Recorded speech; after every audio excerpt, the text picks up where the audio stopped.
This is where President Herbert Hoover was born. His dad died when he was 6, and then his mom died when he was 10. And this is Iowa, and he was sent to Oregon to live with family, with the aunt and uncle.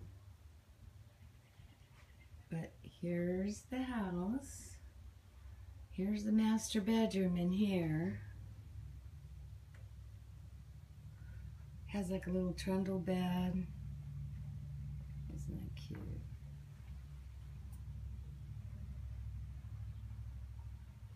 So this is probably quite roomy for the time. And in the kitchen's, whoops, out here on the back porch. Here's the kitchen.